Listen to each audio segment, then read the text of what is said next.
We like to keep it gangsta here in $10 Slimer, All right. as evidenced by this peep. With a beanie. This peep is my peeps. Yeah, he is. Now he's not really a peep. He's actually a fucking bunny. Yeah, he so, is. But he's the Peep brand bunny. Yeah, the Peep brand bunny. So you bought this. Yep. That's pretty sad. So Yep. that's a good way to start this haul video. With a peep. A pathetic piece of shit that you bought. Alright, well, let's get this haul video on the Rizzoed.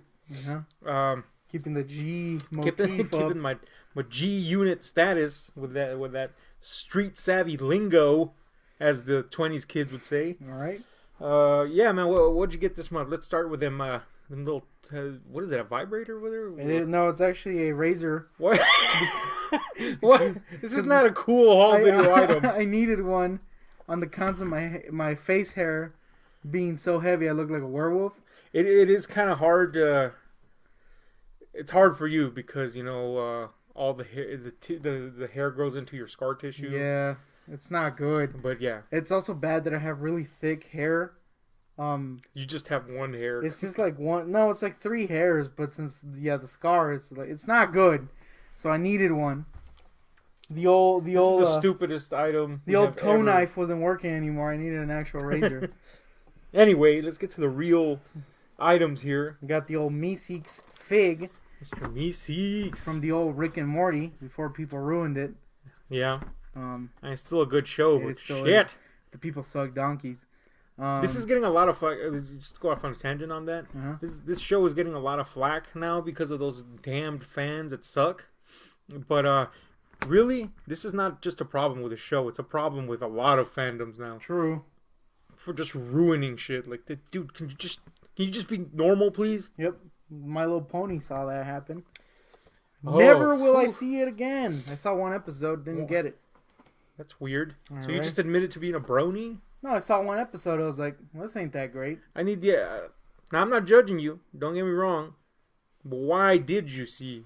Because I used to like Powerpuff Girls a lot. And I was like... Oh, you thought maybe this was a new Powerpuff Girls. This is one of those... I mean, it might be. But that one episode, I was like, this is not good. I got scared. Maybe I seem like a hypocrite now because we advocate, keeping whatever opinion you got, cool. We're behind that. And yeah, you're like, why'd you watch it? I gotta say, my butthole tightened a little when you said I watched My Little Pony. I watched one time. Even that one time. One episode. It's still kind of weird, but let's move on because that's I'm kind of scared now. Yeah. Anyway. I'm not Chris Chan. Anyway. So you got this here tick. Got the old tick pop. I ordered it on Amazon because I had to get Prime this month because the tick's coming back. Mm-hmm. The actual show.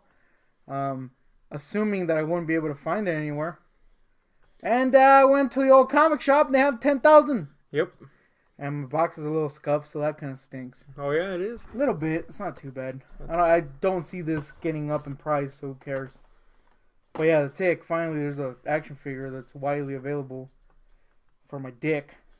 Alright. That's disgusting. So I got the old Ray Stantz from the old Toys R Us before it goes out of business and closes down. Yep. It was cheap. It was like $14 and they're pretty good looking. Yeah, they are good figures. They're the Diamond Select figures. I will say that their boxes got a lot cheaper. But I actually kind of like these a little more. Yeah, the old boxes were really there was too much cardboard everywhere. They were humongous too. It detracted from the figure. But this is from part 2, right? Yeah. So that's a thing. But but it's cool. I needed a Ray. I also need a Winston, but they're never gonna make another Winston. They don't like making he's black. Yeah, they don't like making the black figures, man. To be fair, black figures normally don't sell. Yeah. Can't wait for those Black Panthers to be churned down to make better figures. Oh, that sounds bad. What the? On the plus side, we will be able to get a Black Panther at clearance eventually. Yeah. You got Hunter S. Thompson's... Wait, why are we featuring a book? Oh, yeah. What the hell? And you got a new Mad Ball. Yeah, there's 3 new Mad Balls from Kid Robot. From Kid Robot, but I was poor, so I only got one. And it's a swine sucker, and you can't really tell. That's because he's in the bag. Let me rip him out. Boom. There you go. I just got him today. Sucking on swine. I like it. I like it quite a bit. Yeah, I gotta say it looks a lot better than the small version, which does not look that great. Mm-hmm. Toys. I only got 2 myself. You got me a Tick because there was 10 million at the shop. It was impossible not to get one when you went in there. I had a feeling too. You know, when you told me you had ordered yours, I was like, nobody's gonna buy the fucking Tick, right? They bought Hellboy right away, but that's Hellboy. I didn't think anybody was even gonna order these. Is why. That's a good point. Because it's the Tick. I had to freaking give the guy a blowjob to get the Tick comics. I didn't expect him to get the Tick figures. Also, I just revealed some horrible information. That's because you gave him an extra handy, yep. And he was like, I'll get him the Tick. I also got this, which is the Angelique figure from the NECA series of Hellraiser figures. I was kind of like, I used to be really anal with the toy series. You know, I needed to have every single one in the series. That died away as it became evident that the series, some series were getting shitty. Kind of, they were lacking in quality. I remember the first time you weren't that way was with Movie Maniacs. Yeah, like when Movie they started getting shitty, like Series 6 or some shit like that. But the exception to that is the NECA Hellraiser series, which even the shitty ones I wanted. Not to say that Angelique's shitty, she was actually my second favorite figure. But when I got arrested, the coppers took a bunch of my shit, and for some reason they left me all the Hellraiser figures except for Angelique and Hellraiser 3 Pinhead. Now I'm okay with not having Hellraiser 3 Pinhead because I already got 2 other Pinheads. And it didn't look great in the box. Yeah. But Angelique, I was like, is it serious, dudes? It's like one of my favorite fucking Cenobites. So I hadn't even displayed my Hellraiser figures because of that. I felt like something essential was missing.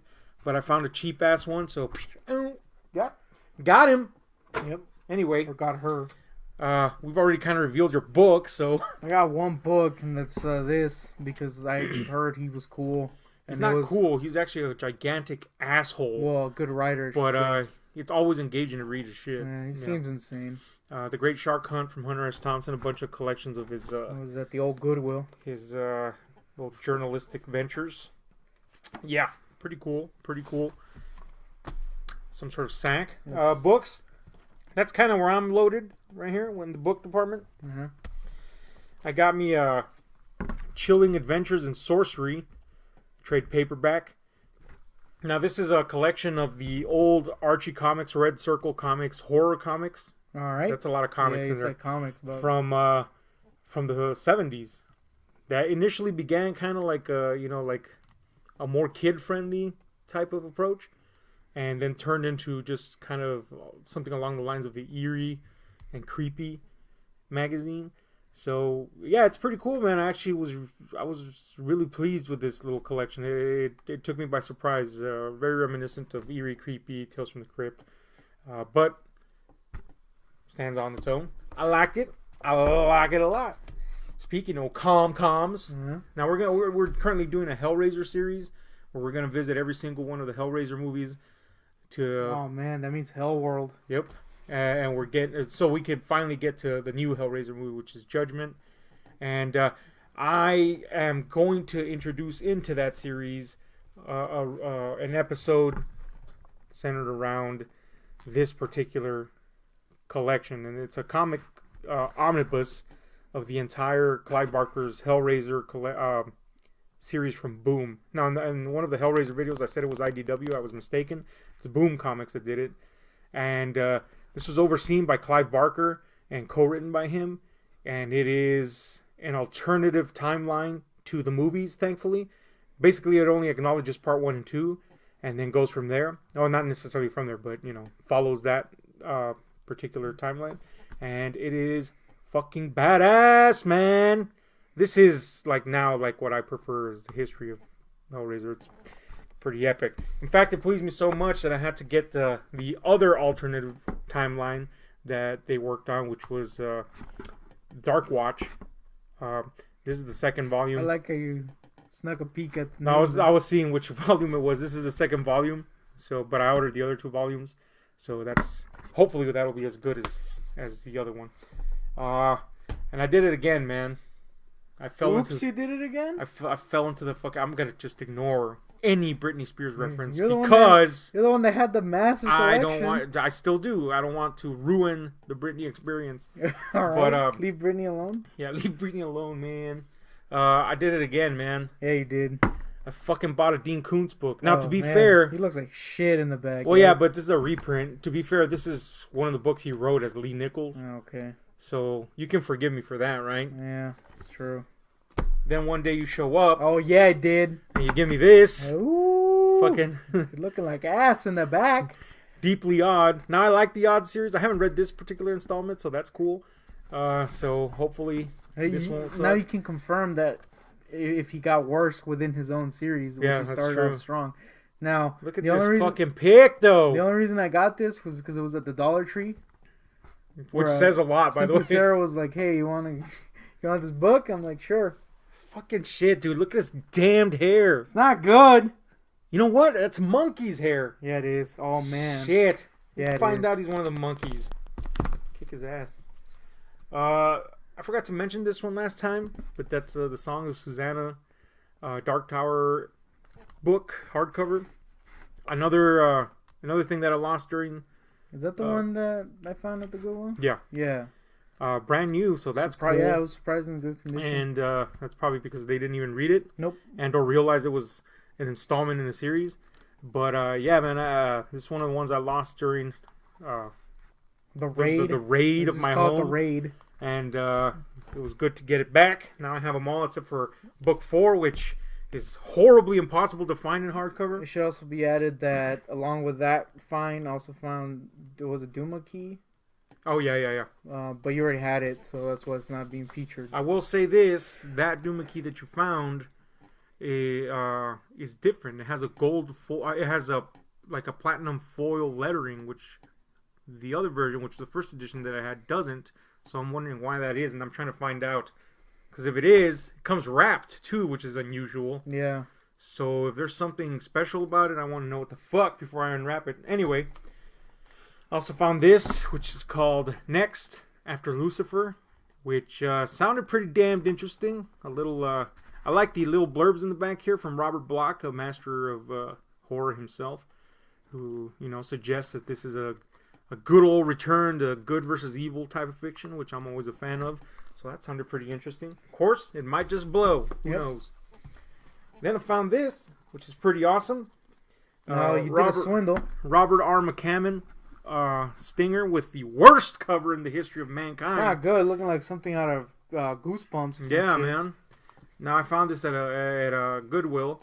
So they thought it was a young adult novel because of the cover, which is horrible. You actually found it in the young adult section. So they gave me a lower price for it. And by default, another book just because it was next to it. That's how bad this cover is. But Robert R. McCammon is pretty fucking badass, so it was good to find that. And it's an original hardcover, so that's pretty neat. Then I found this, which I read when I was a kid.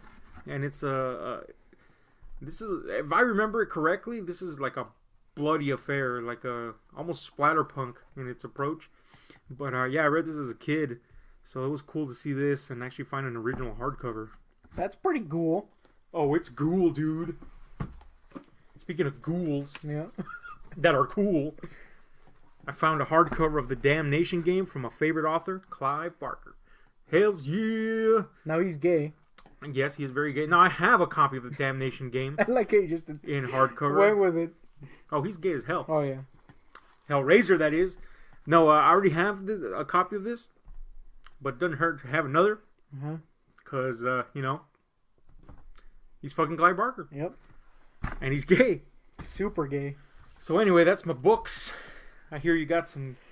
No, let me just get the. Yeah, get the. Yeah, because you got like 10 million albums over there. I got some movies now. There's one great one, and there's a couple of. Well, I should say there's a stinker, there's a middle ground, and there's a great one. Yeah. The stinker is movie 43, which we got to review as part of our cinematic toilet series. Now, we'll just talk about it during that series. But anyway, movie 43, it's pretty infamous. But anyway, it's $1 at the Dollar Tree. I don't realize that this thing has little clips here. Yeah, it does. Yeah, we didn't pay full price for Dollar Tree. Movie 43. I had to bring that up there.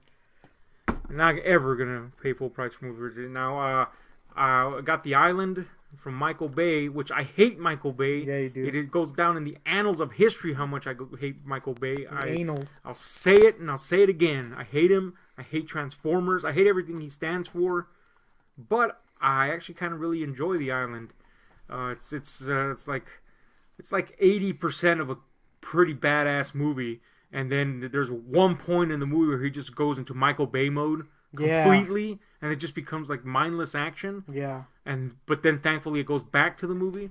Like, I feel if they had trimmed that, this would have been a solid picture through and through. But as it is, it's pretty neat. Yeah, you enjoyed it? There's a point where it drags on a little, and it's not like boring drag on. It's like, man, there's a lot of action. These two characters are surviving in some way. And then the movie needs action at that point, but you're like, it doesn't need this much action. This is ridiculous. But anyway, a weird shift. You know, I do hate Michael Bay, so you might be wondering why the fuck I ever watched this to begin with.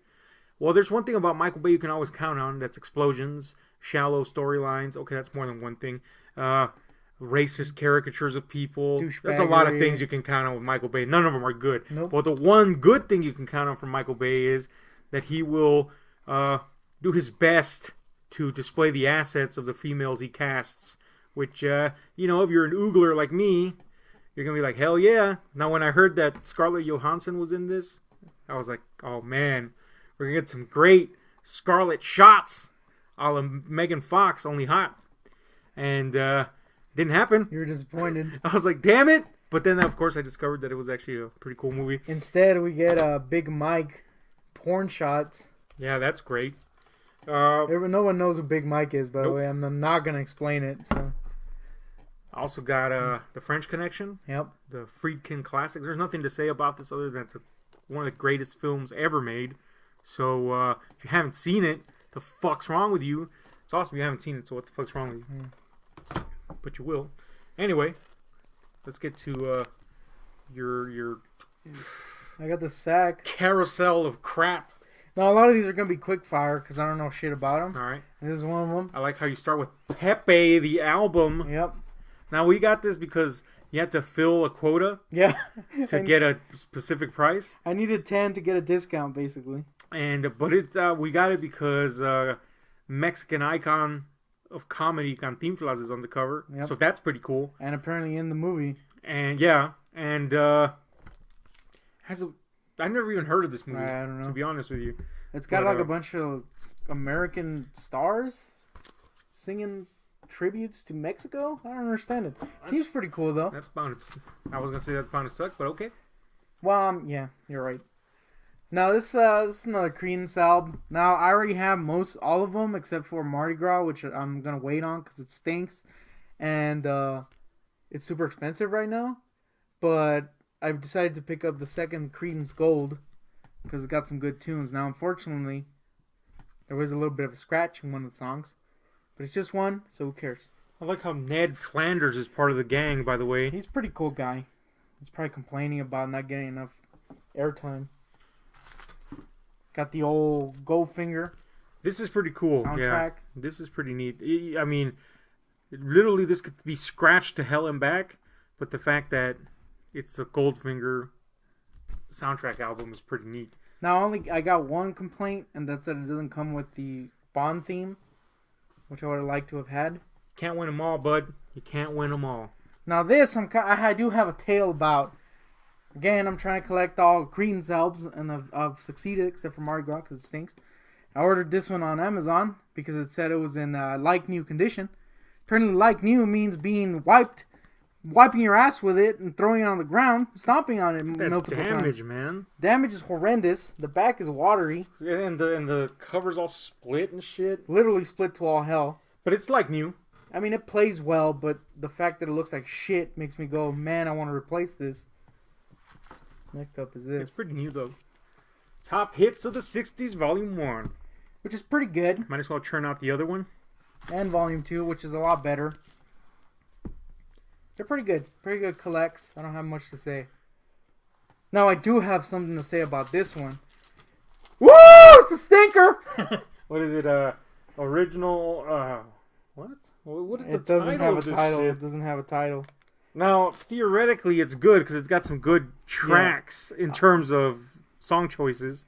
It's the first one's really good. There's like I like the picture in the back. There's like 25% good selections, as in their actual studio recordings, but the other 75% are live versions, not very good live versions, and a whole like freaking horrendous 50th takes or something. Like there's one from Chuck Berry that just sounds like it's underwater. There's one from Fats Domino that's live and it freaking stinks. But there's a couple good ones in there, so it's kind of like you gotta sift through the feces to get to the gold. Now it's you mentioned Fats Domino. Yeah, he's dead. I propose that you get a Chubby Checker album. Swiftly kicked you in the nuts. But then we noticed that there's kind of like a little theme going on there. Chubby Checker, Fats Domino. Was this like a thing? Yeah, it was a thing. Was there like obese Parcheesi myself? Oh man. Gordo Go Fish is one of my favorite. Anyway, got me a Neil Diamond. Chunky chest. Yeah, he's a cool guy. Neil Diamond, because you recommended him. Yeah. Gotta say, it's a pretty good album, except for the title track, which is actually a re-recording of a song in his previous solo album. So he busted that one out twice. And I gotta say, it was better when he was alone, because this is a duet with Barbra Streisand. Kind of stinks. But the other songs are actually pretty cool. I like it quite a bit. On a side note, I would totally bang Barbra Streisand then. She was hot. And now? But then I have a thing for big noses. So. And now? I think I would kind of do it now, too. Oh, shit. You know what I mean? Throw I'd probably hit it, yeah. A little gilf action. She would be the Streisand effect, though. Yeah, that's all right. I just wanted to bring the Streisand effect out. Yep, You like that? That was fucking lame. Yep. Is there anything in here? No, because I just listened to it. It's pretty good. I like it. I like how you say what it is. John Denver, I don't know what the name is. Was it Seasons of the something? Of the Heart? Yeah. It's pretty good. It's not as good as the other one I bought, which I'll get to, but it's pretty good. There is a major scratch on the first song, but that's to be expected because that's the one everybody plays. And for a Good Will Find, pretty good. Good Will Find here. Mm-hmm. The old black country singer, which is rarer than a good line from me. Yeah, now I recommend this one. Figured you'd like it, and it turns out you did. Yeah, I really liked it. It was cool. Yeah, this is like old school country. He is a rarity, especially considering when he was active. It's not exactly the most accepting of times. Well, this is his like 10,000th album from the look at the back, but it's actually very good. He sounds like a white guy. I gotta say, I was listening to it. I was like, he's a person, so yeah. I mean, if you're talking about like. He doesn't have like a hood slang approach. I can usually tell like, oh, that's a black dude singing. All right, we're just gonna leave that one there. But he sounds like I don't know. Just give up on that one. Yeah, another Good Will Find. Ooh. It got worse the more I thought about it. This one's not very good. It's one of his '80s albums. His being Merle Haggard. The first song's really good. But then after that, it's kind of a little bland. And also, pretty good skips! Now, this one's actually really good. I enjoyed it quite a bit. The old Johnny Depp in Poems, Prayers, and Promises. Yep, just read that. He's also, unbeknownst to many people, a dyke. He kind of looks like a serial killer who like lured gay people into his... oh, yeah, you know what? Definitely looks like, Dahmer. Getting a little Dahmer in there. JD, John Denver. Oh, shit! Jeffrey. Dude. Conspiracy. That's the title of our video right there. Jeffrey Dahmer John Denver will get sued for libel. Now this one, it looks like ass, as in the condition. There's a lot of writing on it. Listen to it this morning. It's very 60s, or maybe 70s. It might have been 70s. But it sounds very 60s. Yeah. But it's actually pretty good. I liked it quite a bit. I was like, you know what? This is pretty good. That was my exact reaction. Well, it is Elvis. Yeah, true. This one. The soundtrack to a jazz singer. There's a Jew in the back. I don't know why. Because he's Jewish. Oh, he is? All right. Anyway, pretty good tune. It's got some good. She has songs that I had actually heard before, not knowing anything from Deal with Diamond. So it's got a couple hits if you want them. There's like one song where it scratches and it's just like. Then I was jamming out to Hava Nagila or whatever. Hava Nagila, Hava Nagila. Stop that. I was jamming out to that pretty hard, headbanging and all. Then it started scratching or started skipping, and I was like, "That's good." Speaking of nothing that was related to this. Well, actually, you know what? There is something that's related, and that's pretty good skips. Which is a shame because my boy Harry Belafonte. Yeah. I was jamming out to some Deo, and then all of a sudden... Wait a minute, this has Hava Nagila in it. Yeah, it does. Hava Nagila. Yeah, it does. I listened to it twice now. Anyway, I may be getting both of them confused now. Great. To think about it. But there's a lot of Jewishness going on here. I listened to a lot of Jew things today. Anyway. Played with your dreidel, and by that I mean your penis. Uncircumcised. It wasn't good. Anyway, pretty good. Pretty good, unlike my penis, except for the fact that there's so many scratches, and I kind of want to scrap, but I'm not gonna lie because it's so unlistenable. You're still talking about your penis, by the way. Big time. Yeah, it's a shame, really. Yeah, this one, the penis. It's not good. Another Neil Diamond. This one's really good. Now, before anybody goes, what the fuck is with this Neil Diamond? There was like 10 million Neil Diamonds. Everywhere we went. We went to the Goodwill, and this is where I got these. And then we went to a record store, and there was 10 trillion of them for a set. Anyway, it's pretty good. So he's everywhere. Yeah. This is actually an insert for the Harry Belafonte thing, so just disregard that. This is the final one I needed. The Creedence? Of the Creedence, which is Green River, which I got a brand new copy and have sealed in a little condom. I gotta say... Willie and the Poor Boys was my previous favorite. This one's probably my favorite now. This one's got like every song's good and there's no filler songs, whereas Willie and the Poor Boy has a filler song, which is actually cool. But you're not gonna jam out to that filler song. This one I can jam out to every single song, and apparently it's John Fogerty's favorite. Really good, and I'm happy I got it new. That being said, I busted that baby out, played it, and then I dropped it. It's also Dan Fogelberg's favorite, but that's because nobody buys his records. Nope. Speaking of records, that's what we're talking about. Shaft. Now, this is not my copy. This is your copy. Yeah, which is, you can tell because it looks like shit. Now, upon first glance, it looks like it's really good condition, but then you look at it, and literally the entire thing's falling apart. But it's fucking cool, because it's Shaft. We're jamming out to this playing Doom and listening to Shaft. Nothing says surprisingly fitting. Yeah, it's synced to Doom. It's like fucking Pink Floyd and Wizard of Oz. It just synced to Doom. It didn't, but we're going to pretend it did. Yep. Got the old Alice Cooper, the album he doesn't remember recording because he was drunk off his ass. Now, I didn't even know this was an Alice Cooper album. So, I think the world doesn't know this is an Alice Cooper album. I was unsure, even though it said Alice Cooper. I was like, this can't be the Alice Cooper. Yeah. Nothing about it says it's an Alice Cooper album. It doesn't look like one. But, apparently he was completely blottoed when he recorded this. Now we doesn't remember it. Doesn't tour with it. No. Doesn't sing any of the songs on it.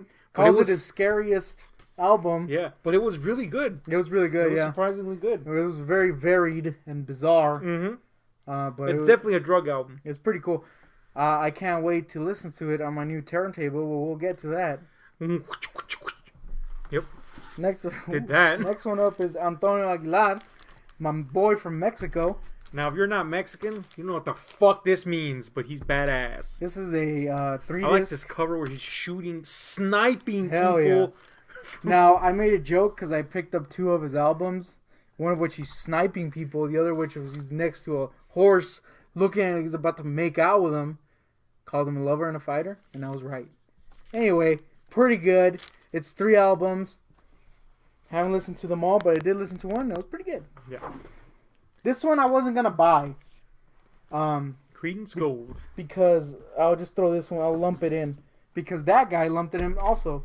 I bought this one on eBay because it was one of the ones I needed, and the cheapest listing also included Creedence Gold. So I was like, "That's pretty good." So that's why I ended up getting the other Creedence Gold. But Creedence Gold is actually really good. It just has a bunch of their hits.